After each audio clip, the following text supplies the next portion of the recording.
진정으로 나의 마음을 만져주시고 은혜를 주시는 그 주님을 만나는 은혜가 있기를 간절히 소망합니다. 할렐루야. 우리 좌우와 앞뒤 분들과 서로 사랑의 인사 나누시길 바랍니다. 사랑합니다. 축복합니다. 서로 인사하시길 바랍니다. 사랑합니다. 축복합니다. 우리 온라인으로 영상 예배 드리시는 동산의 가족들도요, 동일한 마음으로 사랑합니다. 축복합니다.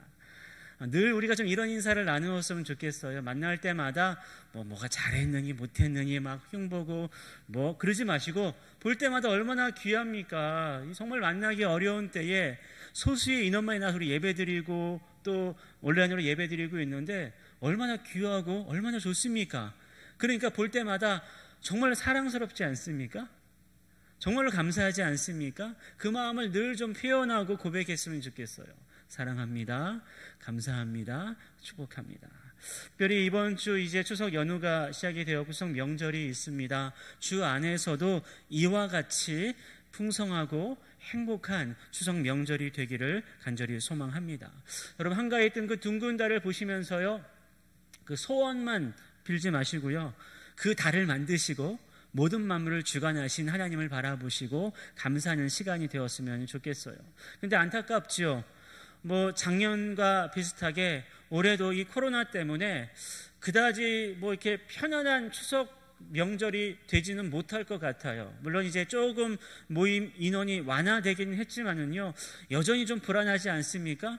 괜히 나 때문에, 혹시 우리 부모님이, 괜히 나 때문에 나의 자녀들이, 괜히 나 때문에 우리의 친척들이 혹시 어떻게 될까봐라는 두려운 마음 가운데에 만남도 짧은 만남을 갖기도 하고, 심지어는 오라 오지 마라 그렇게 그런 분위기 가운데에 우리가 지금 추석 명절을 보내고 있습니다. 그런데 이 정도는 우리가 참을 수 있는데요, 더 어렵게 더 힘들게 지금 이 시기를 보내는 분들도 참 많이 있습니다.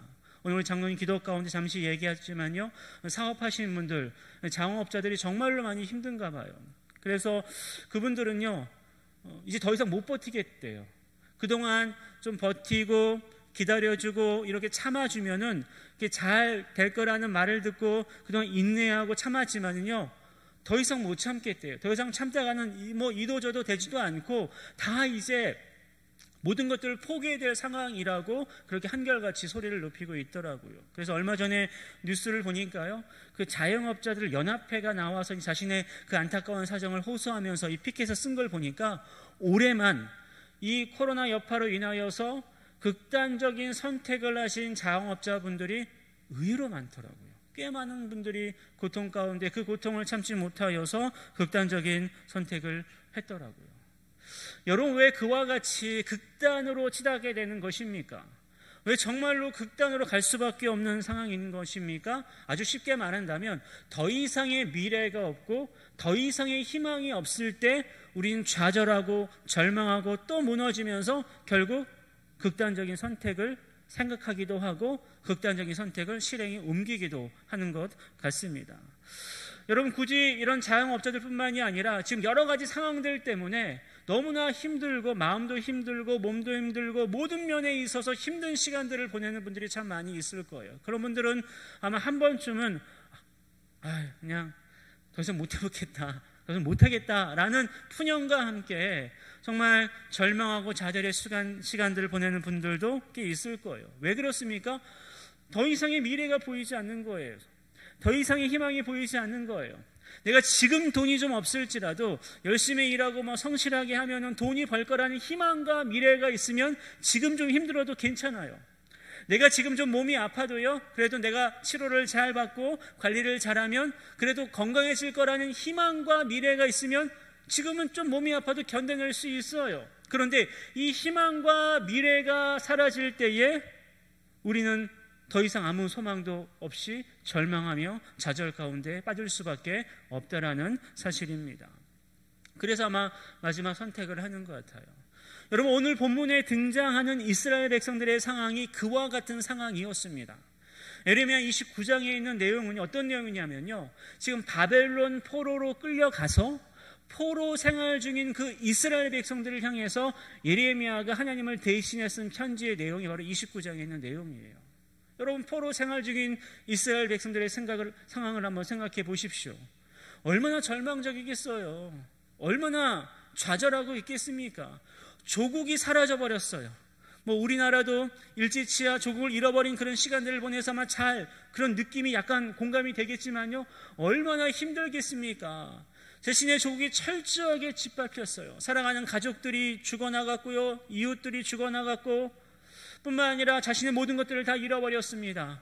또 자신의 왕조차도 두 눈이 뽑혀서 포로로 끌려가는 비참한 지경에 이르게 되었어요.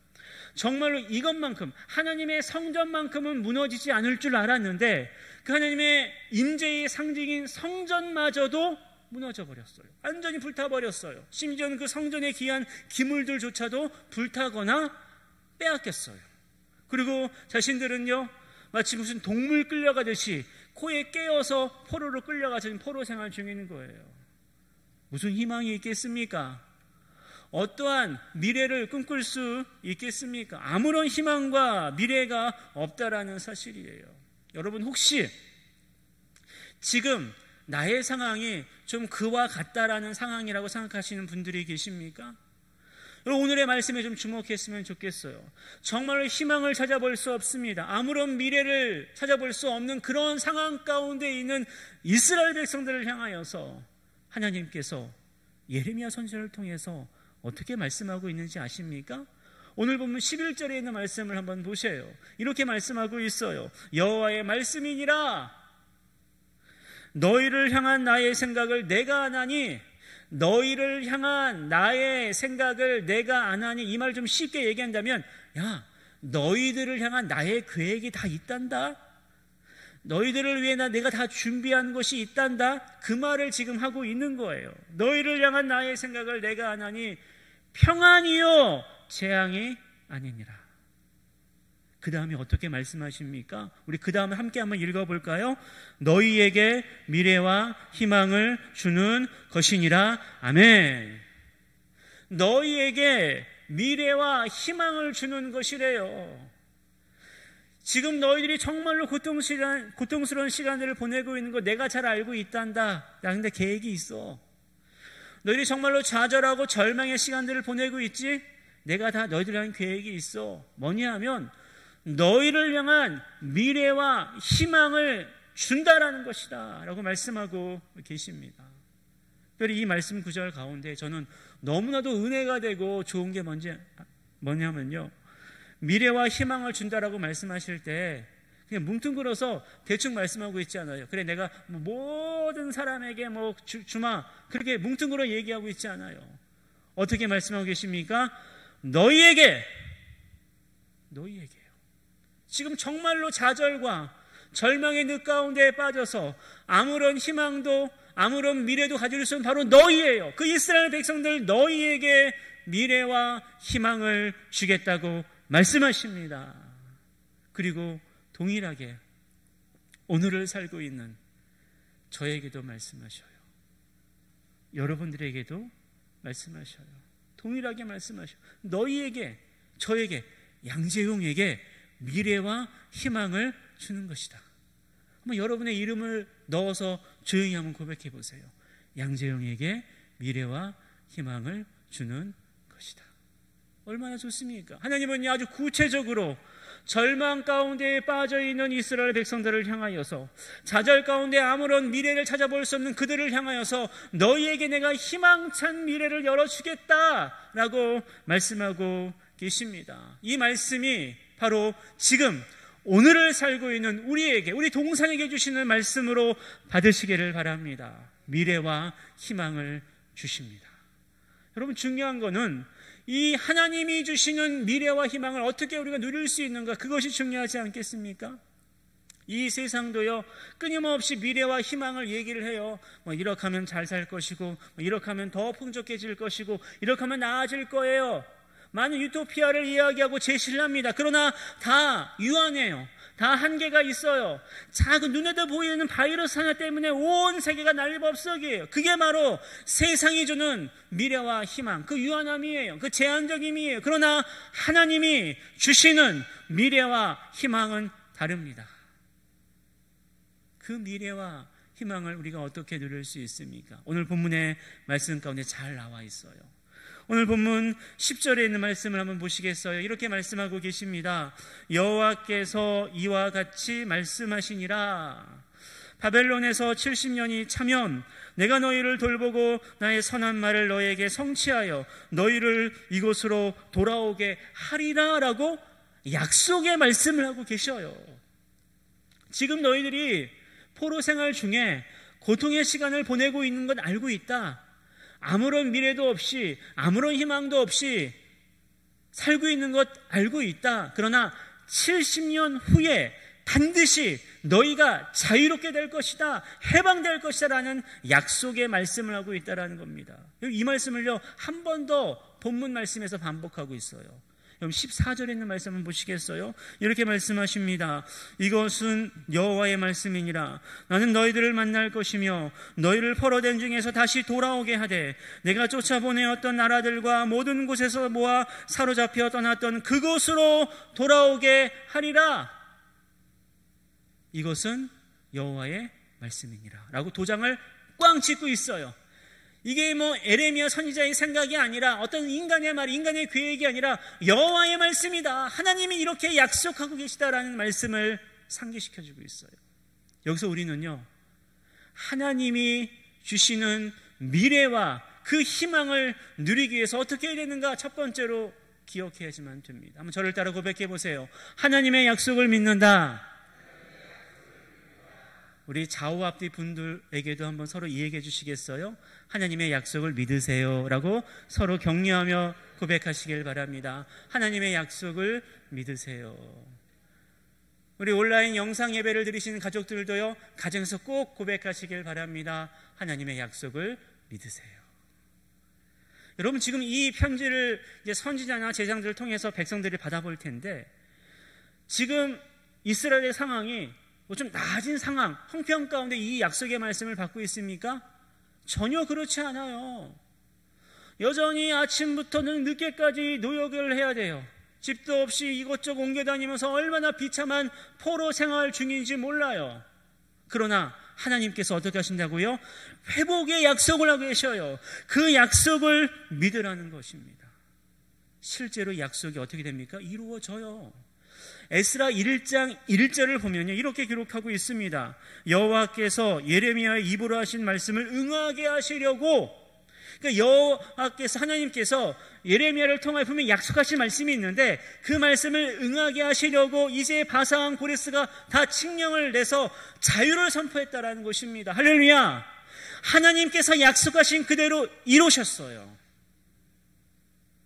여러분 지금 우리도 동일합니다. 지금 우리의 상황은요 별로 나아진 게 없어요.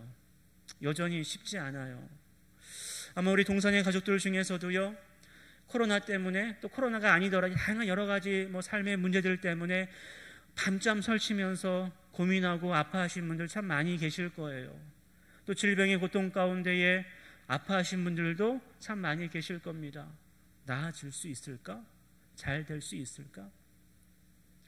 또는 이 동산교회를 바라보시면서 그런 마음을 혹시 가지신 분 안 계십니까? 우리 동산교회 가장 잘 될 수 있을까? 목사님이 오셔서 또 이렇게 또 하시는데 잘 될 수 있을까? 라는 그런 생각들로 꽉 사로잡혀 계신 분이 혹시 있지는 않습니까? 여러분 하나님의 약속의 말씀을 믿으시기를 바랍니다. 그러면 되는 거예요. 2021년 2분기 성경 일독 그 읽기 완독자가요 제가 그 명단을 좀 받아봤는데 34분이더라고요.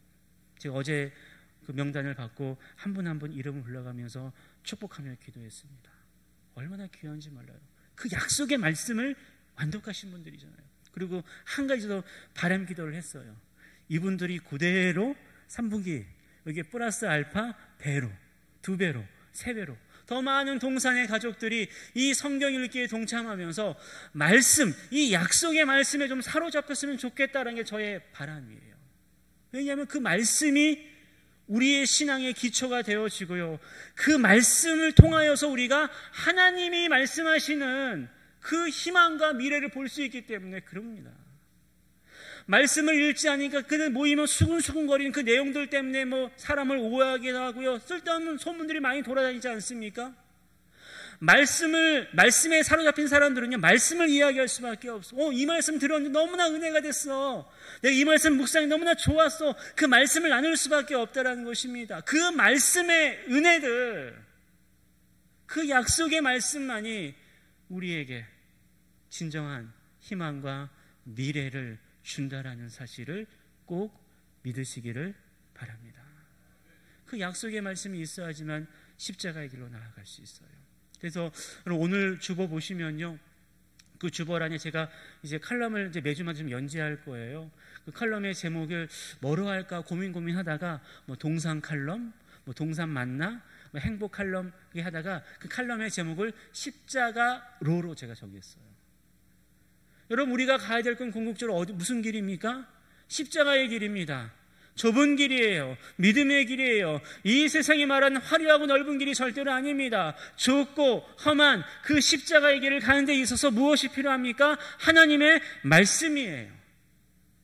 그래서 그 십자가의 길을 갈 때마다 순간순간 우리가 그 말씀을 잊어먹잖아요. 그때마다 다시 말씀으로 무장하고 그 말씀을 붙들며 그 약속의 말씀을 기억하며 나아갈 때에 우리가 십자가의 길을 완주할 수 있습니다. 왜냐하면 그 약속의 말씀을 우리 하나님께서 반드시 성취하시고 이루시는 분이시기 때문이에요. 여러분, 시편 111편 5절 말씀을 보니까요, 이렇게 우리를 향해 말씀하고 있어요. 여호와께서 자기를 경외하는 자에게 양식을 주신대요. 그러면서 더 중요한 얘기를 합니다. 자기를 경외하는 자에게 양식을 주시는 것뿐만이 아니라 그 언약을 영원히 기억하시겠다라고 말씀하세요. 우리가 계속해서 약속의 말씀을 붙들며 나아갈 때, 그 마음, 그 말씀을 붙들며 하나님을 경외하며 나아갈 때에 그 언약을 반드시 기억하시며 성취하신다라는 것입니다. 그러니 여러분, 우리 하나님의 약속을 믿읍시다. 다른 사람의 인간의 약속, 아무리 손 걸고 도장 찍어봤자 금방 변하는 게 인간의 약속이에요. 그러나 하나님의 약속은 변하지 않습니다. 예수 그리스도를 통해서 확증되었기 때문에 그래요. 그리스도의 십자가와 부활을 통해서 확증되었기 때문에 그 약속은 절대로 변하지 않습니다. 그러니 하나님이 주시는 미래와 희망을 소망하면서, 꿈꾸면서 하나님의 약속을 믿으시기를 바랍니다. 여러분, 두 번째로 하나님이 주시는 이 희망찬 미래, 그 미래와 희망을 누리기 위해서 어떻게 해야 되는 것입니까? 오늘 본문 12절에서는요, 두 번째로 이렇게 말씀하고 계십니다. 12절 말씀을 보세요. 너희가 내게 부르짖으며 내게 와서 기도하면 내가 너희들의 기도를 들을 것이요 라고 말씀하세요. 한번 저를 따라 고백해 보시겠어요? 하나님께 기도한다. 기도예요, 기도. 너무 뻔한 이야기 했나요, 제가? 너무 뻔한데 우리의 기도의 실체는 그렇지 않은 것 같아요. 우리 하나님께서는요, 분명히 이렇게 그 좌절과 절망 가운데 있는 이스라엘 백성들을 향하여서 희망찬 미래를 약속하시면서 내게 와서 기도하면 내가 너희들의 기도를 들을 거라고 말씀하셔요. 그러면 기도하면 되는 건데 기도하지 못해요. 그게 우리의 모습이지 않습니까? 저 기도하긴 해요. 합니다. 조금 좀 해요. 근데 보니까 우리 코로나 처음 생길 때부터 열심히 코로나 종식을 내 기도했는데 지금 상황도 비슷하고 그러네요 하면서 기도에 대해서 약간 좀 삐딱하게 보시고 기도를 약간 형식적으로 습관적으로 그런 어떤 패턴에 따라서 하는 하나의 종교 행위로 만들어버리고 있는 게 지금 우리의 상황은 아닙니까? 기도가 정말로 가치 있는 거고 기도가 정말로 중요한 거고 하나님께서 늘 강조하시는 것들인데 그 기도의 가치를 잃어버린 채 그냥 기도해야죠, 기도할게요 라고 그냥 흘러버리는 하나의 종교 행위로 여기고 있지는 않습니까? 여러분, 예수님 분명히 말씀하셨잖아요. 마태복음 7장에서 구하라, 찾으라, 두드리라, 반드시 주겠다, 열릴 것이다 분명히 약속하고 계시지 않습니까? 그런데 우리는 그 말씀을요 암송은 하고요 기억은 하고 있는데 실상 기도하지는 않아요. 왜 그렇습니까? 기도에 조건을 달기 때문에 그래요. 조건적인 기도를 자꾸만 하기 때문에 그래요. 내가 이만큼 기도하면 하나님이 이만큼은 주셔야 돼요. 뭐 이만큼은 아니더라도 이만큼은 주셔야지 기도할 힘도 기도할 마음도 생긴대요. 근데 여러분, 기도는 그런 게 아니에요. 기도는 조건적인 게 기도가 아닙니다. 기도는요, 그 자체로 가치가 있는 거예요. 왜냐하면 기도는요, 하나님과 연결된 통로이기 때문에 그래요. 기도는 우리의 영적인 호흡이기 때문에 그렇습니다. 이 말을 다시 말한다면, 기도하지 않으면 호흡을 정상적으로 할 수 없고 우리의 영은요, 죽음에 이를 수밖에 없어요. 그래서 기도하자라는 거예요. 내가 기도했더니 뭘 응답을 많이 받고 이만큼은 갑절의 은혜를 받아서 기도하자는 게 아니라, 우리가 기도하지 않으면 죽기 때문에, 죽을 수밖에 없기 때문에 기도하자는 것 아니겠습니까? 기도합시다. 전 지난 수요 예배 때 처음으로 우리 동산에서 수요 예배를 드렸는데요, 참 좋은 전통을 가지고 있더라고요. 보통 교회들은 수요 예배 끝난 다음에 다 인사하고 가는데, 우리 교회는요, 예배 끝난 다음에 불을 다 꺼주고 음악이 나오면서 기도할 수 있도록 그렇게 장을 열어주더라고요. 참 좋더라고요. 원래 우리 한국교회 전통상 이 수요 예배는 수요 기도회로 시작되어서 그 전통을 잘 예배와 조화시켜서 하는 것 같은데, 정말로 좋은 것 같아요. 얼마나 좋습니까? 수요 예배 때 나오세요. 예배도 드리고 기도할 수도 있습니다. 여러분, 금요 기도회도요, 8시 반부터 정말 찬양으로 뜨겁게 시작하더라고요. 그 말씀도 있고, 또 1시간가량 공동의 기도 제목을 가지고, 또 개인의 기도 제목을 가지고 기도하는 시간이 있더라고요. 얼마나 좋습니까? 새벽은 말할 필요도 없고요. 여러분, 이렇게 기도할 수 있는 장이 있을 때 나오십시오. 혹여나 여러 가지 사정 때문에 못 나오신 분이 있다면요, 가정에서라도 기도의 골방을 만들어서 매일같이 영적으로 호흡하는 기도의 사람이 되시기를 바랍니다. 그때요, 희망찬 미래가 보여요. 하나님이 보여주시는 그 희망과 미래가 보입니다. 그러나 기도하지 않으면요, 우리는 계속해서 세상의 절망적인 그 사탄이 주는 그 화려한 모습들, 그 현학적인 모습들 가운데 빠져서 절대로 헤어나오지 못할 거예요. 그래서 사도 베드로는요, 베드로전서 4장 7절에서 이 마지막 때에 근신하여 뭐라고 말씀하고 있는지 아십니까? 기도하라라고 말씀하고 있는 거예요. 이 마지막 때에 정말로 중요한 거는 너희가 정신을 차리고 대강 중언부언하거나 대강 형식에 따라서 습관적으로 기도하지 말고 근신하여 기도할 것을 말씀하고 있어요. 로마서 12장 12절에서는요, 기도에 항상 힘쓰래요. 기도가 항상 삶의 중심에 있으라는 것입니다. 사무엘상 12장 23절에서 사무엘은요, 기도하기를 쉬는 것을 죄라고까지 표현하고 있어요. 여러분, 죄라는 그 원어의 의미가 무엇인지 제가 아마 지난 주일날 설명해 드린 것 같은데요, 그 죄라는 원어의 의미가 뭐라고 그랬습니까? 관역에서 벗어난 게 죄예요. 근데 사무엘이 지금 기도하기를 쉬는 죄를 범하지 않기를 바라고 있거든요. 곧 이 말은요, 내가 하나님께 기도하지 아니할 때에 하나님을 향하는 관역이 벗어난다는 거예요. 날마다 기도할 때 하나님만을 바라보게 돼요. 날마다 기도할 때 십자가의 길이 보이고 예수 그리스도의 십자가와 부활의 소망을 안고 희망과 미래를 안고 나아갈 수 있을 텐데, 기도하기를 쉴 때, 기도하지 아니할 때에 우리가 그 관역을 잃어버린 채 죄의 길, 그 세상의 넓은 길로 나아갈 수밖에 없다라는 사실을 꼭 기억하시길 바랍니다. 그러니 우리 함께 기도합시다. 제가 오늘 그 십자가의로 칼럼에서도 밝혔지만요, 우리 기도의 골방을 만듭시다. 내 기도의 자리를 만듭시다. 날마다 기도하면서 기도할 때 보여주시는 하나님의 그 비전들, 하나님이 우리에게 기도할 때 보여주시는 그 희망과 미래를 안고 우리 함께 믿음의 길로 나아가기를 간절히 소망합니다. 마지막으로 너희에게 미래와 희망을 준다라고 말씀하셨는데, 그 희망찬 미래를 누리기 위해서 어떻게 하시면 되는 것입니까? 오늘 본문 13절 말씀은 마지막으로 이렇게 우리에게 말씀하고 계십니다. 우리 13절 말씀을 우리 다 함께 한 목소리로 봉독하겠습니다. 너희가 온 마음으로 나를 구하면 나를 찾을 것이요 나를 만나리라. 아멘. 너희에게 미래와 희망을 주신다라고 말씀하셔요.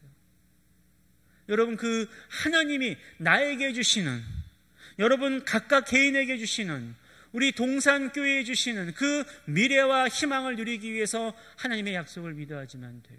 그리고 기도해야지만 돼요. 그 다음에 이 기도가 정말로 완성되기 위해서 이 13절의 말씀을 꼭 기억하고 있어야지만 됩니다. 너희가 온 마음으로 나를 구하며 나를 찾을 것이요 나를 만나리라. 사실 이스라엘 백성들에게 지금 필요한 건 뭡니까? 조국의 해방이에요. 바벨, 저 악한 갈대아인들, 포악하기로 소문난 갈대아인들로 구성된 바벨론 저 제국이 완전히 무너져 버리고 우리나라가 회복되는 거예요. 우리 집을 되찾는 거예요. 우리의 궁전을 되찾고 우리의 성전을 되찾는 게 기도 제목일 수 있어요. 그러나 하나님이 말씀하시는 기도의 제목이 무엇입니까? 13절 말씀 다시 보세요. 성전을 다시 찾을 걸 구해라. 뭐 회복될 걸 구하라고 말하고 있습니까? 아니요, 그렇게 말씀하고 있지 않아요. 나를 찾을 것이요 나를. 여러분 마지막으로 기억하십시오. 한번 저를 따라 고백해 보세요. 하나님을 찾는다. 한 번만 더 믿음으로 고백해 보십시오. 하나님을 찾는다. 진심으로 한 번만 더 고백해 보십시오. 하나님을 찾는다. 우리 하나님을 찾읍시다. 나의 이 소소한 기도의 제목들 많이 있을 겁니다. 기도하십시오.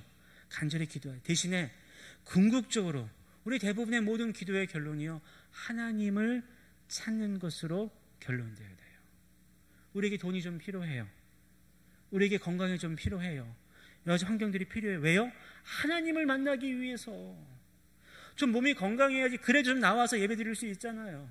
뭘 좀 해야지 섬기고 봉사할 수 있잖아요. 그러니까 궁극적으로 나에게 돈도 필요하고 여러 가지 필요한 것들이 많이 있지만 결국 궁극의 목적이 뭐냐? 하나님을 찾는 것, 하나님을 만나는 것이 목적이 되어야지만 된다라는 것입니다. 그래야지만 하나님께 주시는 그 희망찬 미래, 그 희망과 미래를 우리가 받아 누릴 수 있는 거예요. 그렇지 않으면요, 계속 우리는요 무슨 다람쥐 쳇바퀴 돌듯이 여느 종교에 사는 종교 생활, 하나님 뭐 구도자의 삶으로 그냥 살다가 어디로 갈지 모르겠어요. 성경에서는 그런 사람들은 성경에 보면 지옥에 간다라고 얘기하고 있거든요. 얼마나 안타깝습니까? 나름대로 그래도 뭐 구도자의 삶을 살면서 뭐 이렇게도 살고 저렇게 고행을 하며 살았지만 결국 그 종착지가 지옥이라면 얼마나 끔찍하겠어요. 그러니 여러분 정신을 차리고 우리 다시 한번 하나님을 찾는 신앙의 길로 나아가기를 원합니다. 역대하 7장 14절에서요 이렇게 말씀해요. 내 이름으로 일컫는 내 백성이 곧 하나님의 자녀들이에요. 예수님의 십자가의 보혈로 구원을 받아서 그 이름을 영접하여 하나님의 자녀가 된 바로 그 사람들을 가리켜요. 그 악한 길에서 떠나 스스로 겸비하고 기도하여 내 얼굴을 구하면 이라고 말씀하거든요. 내 얼굴을 구하면, 하나님을 찾으면 내가 하늘에서 듣고 그 죄를 사하고 그 땅을 고칠지라 하나님이 약속하십니다. 뭐 이거 해주세요, 저거 해주세요, 뭐 저렇게 해주세요 라고 말하지 말고 하나님의 얼굴을 구할 때에 내 삶이 바뀝니다. 하나님을 찾을 때에 우리 동산교회가 바뀝니다. 하나님을 찾을 때에 이 대한민국이 바뀌고 온 세계가 바뀔 거라 저는 믿습니다. 여러분 믿으십니까? 우리 그 믿음을 가지고 하나님을 구합시다. 예수님 만나기를 간절히 원합시다. 저도요 그런 통로일 뿐이에요. 예수님을 전하는 통로일 뿐. 저 아무것도 아니에요. 전 무익한 종일 뿐이에요. 저 그저 예수님을 전하는 통로일 뿐이에요. 저에게 기대하지 마십시오. 저는 그저 예수님만 말할 뿐이에요. 하나님을 만날 수 있도록 아주 잘 정제하고 잘 정리해서 열심히 전해드릴 거예요. 여러분들이 잘 받으실 때에 예수님을 만나고 하나님을 만나며 십자가의 길을 찾아 나아갈 때에 우리의 삶이 부흥될 것이고 우리 동산교회가 반드시 부흥할 것입니다. 우리 하나님이 기다리고 계신데요. 호세아서 5장 15절을 보니까 호세아 선지자를 통해 그 말씀을 하시더라고요. 그 죄를 뉘우치고 내 얼굴을 구하기까지 내가 기다리신대. 하나님께서 우리 하나님이 기다리고 계셔요. 지금 우리를 기다리고 계셔요. 맨날 이것 찾고 저것 찾고 막 정신없이 막 고개만 숙이는 우리를 향하여서 야 고개를 다 좀 봐주면 안 되겠니? 좀 나 좀 봐줘라. 그냥 나만 보면 되는데 왜 자꾸만 엉뚱한데 그렇게 고개를 돌리고 있니? 우리 하나님께서 안타까워하시며 말씀하고 계셔요. 그냥 나만 보면 될 텐데 그냥 나만 의지하면 될 텐데 뭘 그렇게 의심이 많아가지고 뭘 그렇게 불안해가지고 그러고 있니? 라고 우리 하나님께서 말씀하시는 게 들리지 않습니까? 그러니 여러분, 우리 다른 것 구하지 말고 우리 예수님 만나기를, 하나님 찾기를 구하면서 하나님께서 보여주시는 희망과 미래를 받아 누리는 성도의 삶이 되기를 간절히 소망합니다. 오늘 말씀을 정리하며 오늘의 말씀을 잘 마음에 새겼으면 좋겠어요. 너희에게 미래와 희망을 주는 것이래요. 하나님께서 우리에게 미래와 희망을 주신대요.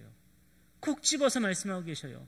저에게, 여러분 각각에게, 우리 동상교회에 미래와 희망을 주신대요. 이것을 어떻게 우리가 누릴 수 있습니까? 하나님의 약속을 믿어야지만 돼요. 그 약속을 믿으며 하나님께 기도해야지만 됩니다. 기도할 때마다 저것 주세요, 그러지 마시고 하나님을 찾아야지만 됩니다. 그때 우리가 기도하는 것보다, 우리가 상상했던 것보다 훨씬 넘치고 또 넘치게 채워주실 그 희망찬 미래를 우리가 보게 될 것이고, 그 희망찬 미래 가운데에 우리의 삶이 더 풍성해질 것이고, 우리 동상교회도 회복될 것이고, 더 주님의 은혜로 부흥하게 될 것입니다. 그 소망과 그 희망과 그 미래를 품고 더욱 함께 나아갈 수 있는 우리 모든 동산의 가족들이 되시기를 주님의 이름으로 간절히 축원합니다. 기도하겠습니다. 은혜로우신 하나님 아버지, 감사합니다. 좌절할 수밖에 없고 절망할 수밖에 없는 삶을 살아가는 우리들을 향하여서 희망과 미래를 약속하시니 참으로 감사를 드립니다. 이 하나님의 약속의 말씀을 믿으며 기도하며 하나님을 찾으며 나아갈 수 있도록 성령님께서 역사하여 주시옵소서. 예수님 이름으로 기도하옵나이다. 아멘.